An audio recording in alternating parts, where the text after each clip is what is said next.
Welcome to the heart failure talk now. The first case will be by Dr. Srikanth. He's a senior interventional cardiologist at Narayana Hrudayalaya. He will be presenting a case to set as a primer for further discussion about heart failure management.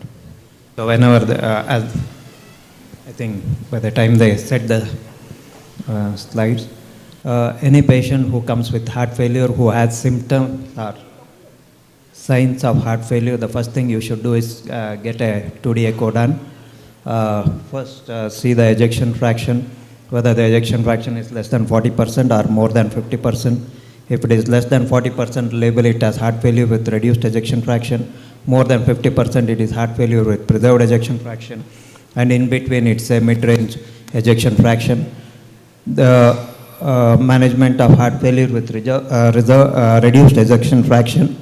The main therapy is the quadruple therapy. Dr. Bhagirath will be speaking on that. And in patients who have preserved ejection fraction, I think we'll give it to Shri. Yeah, thank you, chairpersons. Thank you, Professor Nagaraj Desai, sir. So a woman aged 51-year-old presents with dyspnea and exertion. Is it a heart failure? So dyspnea is a very common symptoms. Dyspnea is a very common symptom wherein there is a discomfort of breathing, and there is that sensation is varying in intensity. So there will be multiple potential interaction between physiological, psychological, social and environmental factors, and that induces different physiological and behavioral responses. So if it occurs over few hours to days, it will be called acute dyspnea, or a chronic when it occurs for more than 4 to 8 weeks. Okay. So it may be a manifestation of the lung disease or cardiovascular disease, anemia. There can be other rarer like neuromuscular disorders, obesity, deconditioning. It can be psychogenic. It can be a systemic illness, or it can be a combination of all of the factors. So when we are assessing the patient, we are going to look at all these aspects and assess what is the cause of dyspnea. So coming to the history. So history wise, yes, patient is breathless. So is there any component of orthopnea also or not? Is there a paroxysmal nocturnal dyspnea that the patient is waking up in the night because of breathing difficulty, whether she is not able to lie down, or she goes to sleep and wakes up with shortness of breath after 2 hours, and reduced exercise tolerance, fatigue, tiredness, ankle swelling, pedal edema, or inability to do any kind of exercise, and swelling in ankles or in the sacral area, and bendopnea. It's a new term, I'll just discuss. And the other things can be nocturnal cough, wheezing, postprandial satiety, lack of appetite, decline in cognitive function, confusion, especially in the elderly people, and depression, dizziness or syncope. So these are all the history we have to elicit when we are assessing a patient, or that patient who has come with breathing difficulty. So bendopnea is a new terminology, reasonably new terminology. On bending forward at waist for more than 30 seconds, the patient becomes breathless. That can be due to increased intra-abdominal pressure. Yeah, increased intra-abdominal pressure and increase in venous return. And as the intrathoracic pressure increases, the pulmonary vascular resistance increases, and the manifestation of heart failure increases. So this is another considered as an important sign. Bendopnea, when they try to tie their lace or anything, they become breathless. And the other important history will be duration, how long the patient has been breathless. So there can be some medical event after which the patient has developed breathlessness that gives us a clue, etiological clue, why the patient is breathless. Just now we discussed atherosclerotic cardiovascular events. Have it happened in the past, or if there are any risk factors for them, hypertension, diabetes, dyslipidemia, family history, all those things, history has to be elicited. More the number of risk factors, higher a chance of her having a CAD as well as concomitantly heart failure secondary to that. And any history of rheumatic heart disease in the past, any procedures have been done, valvular procedures, interventions. Most of the balloon valvuloplasty in a patient with mitral stenosis, they are reasonably asymptomatic. And if they have been done in the past, if she has received any rheumatic fever prophylaxis, it can be elicited. Recent surgery or travel, okay, this is an important thing. The patient may have had a DVT, pulmonary embolism, and obstetric history. If the patient had any PAH in the past, which is again risk factor for CAD, and any, if the symptoms, of course, this lady is 51-year-old. In a slightly younger lady, I would be taking when was the last delivery and when the symptoms started. Peripartum cardiomyopathy is not very rare. Oncological history, if she has had any, she was treated for any breast cancer or uterine malignancies, or if she is undergoing any therapy in the past or in the present, and when was the last therapy given, what were the drugs used, these can be important components for development of cardiotoxicity secondary to anti-cancer drugs or the radiation therapy. And coming to family history, again CAD as well as heart failure, she could be a part of congenital or familial cardiomyopathies, and other medical history like connective tissue disorders, any joint pains, if she is receiving any drugs which are immunomodulators, can all lead to LV dysfunction. And of course, another important factor is the pulmonary problems. Apart from the heart failure, pulmonary conditions can also lead to breathlessness. And if there are any history relating to the pulmonary pathology has to be taken. Any drugs, if she has been taking some drugs and she stopped, or if she has started taking new drugs, or of late, we should also take history regarding any new therapies they are trying to do, either for weight loss or some other health related benefits, drinking lot of water, or trying out some like fancy dietary modifications. These are all important things we have to take in history. And if she is a known case of any heart disease, chronic heart disease, if she is compliant with her medication, she stopped any medicines, they are important thing. And of course, we just discussed about the diet. If her appetite is low, it could be a part of the heart failure itself. And how is her sleep? We just discussed about P&D, orthopnea. If her sleep is being disturbed, or the other component we just discussed, sleep apnea, it's another important factor where the patient may come with breathlessness.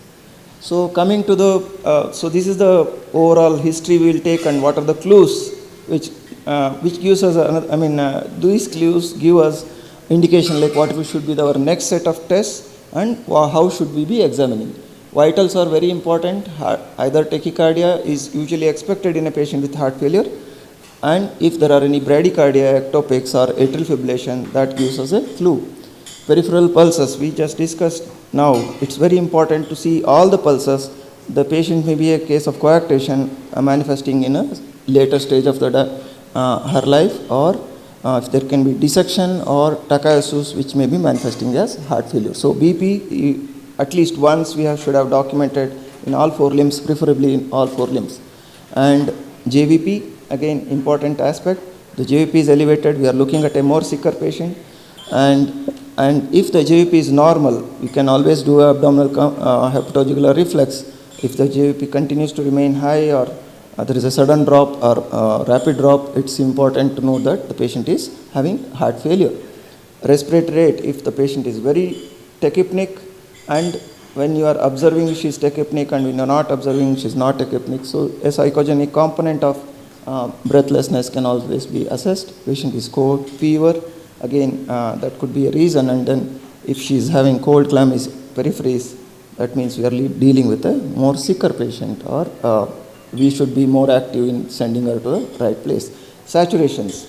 So if the patient is in heart failure and the saturations are lower, we are dealing with a very sick patient. Or if the patient is breathless and she tells saturations are 85 and she is comfortable, probably we are looking at a pulmonary pathology. And of course the weight. It's very important to measure the weight of every patient. And if we have a previous documented weight, and if there is any weight gain, that gives us a clue that she's accumulating more water, or she's accumulated fluids, and we know what to do when we see her, assess her. So physical examination, most common thing, anemia, anemia. So if there is any edema, ascites, congenital heart disease clues, any clubbing, cyanosis has to be assessed. Cardiorespiratory examination, cardiomegaly, parasternal heaves, her murmurs, additional sounds have to be evaluated. Again, respiratory system gives us a clue. So also assess for breathing pattern, hepatomegaly, ascites, and important to assess thyroid if there are any thyromegaly, or if there are any joint pains or any deformities, which gives us a clue regarding her heart failure.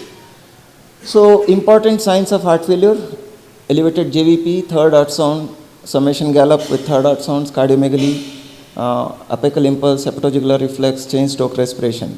So these are all important parameters. Again, signs of heart failure, these green slides, you can remember, these are all indicators or definite indicators for heart failure. So edema, rails, all this we have already discussed. Narrow pulse pressure, oliguria. So these are the things. Unintentional weight gain of more than 2 kilos or weight loss, fatigue. So how do we investigate? We just heard ECG, very important, basic X-ray, screening echo. Nowadays in the emergency there are echo available which do not give a detailed thing, but we know how to assess the EF and NT-proBNP. Okay, arterial blood gases, pulmonary function test, CT chest, these can all be planned. So very important, ECG, when you look, don't miss,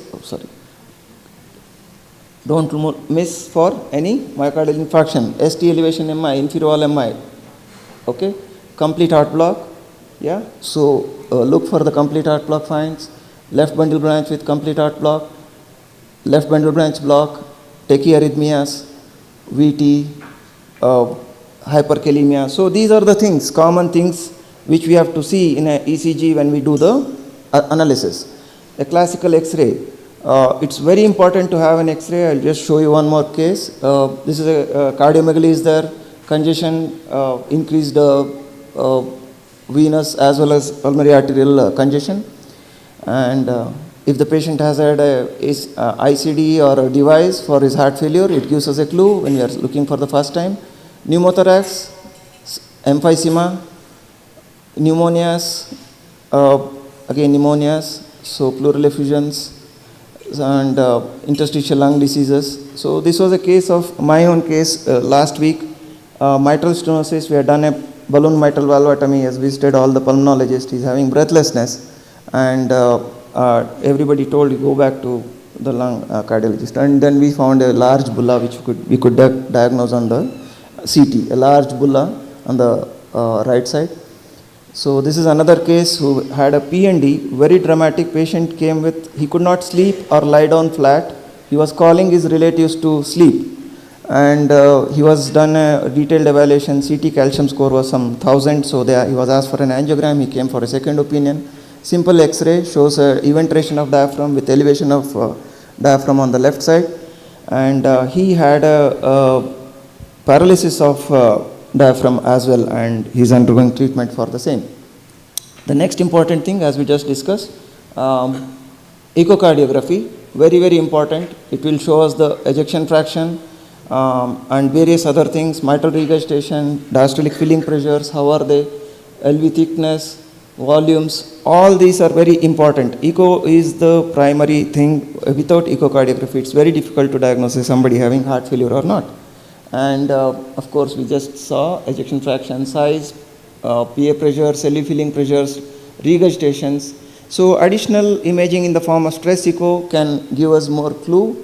Global longitudinal strain are another important factor. Even when the LV function is normal, the GLS can be low, and it gives us a clue, and also gives us some clues about etiology, something like amyloidosis, etc. So many a times we may have to do a TE to get more clue.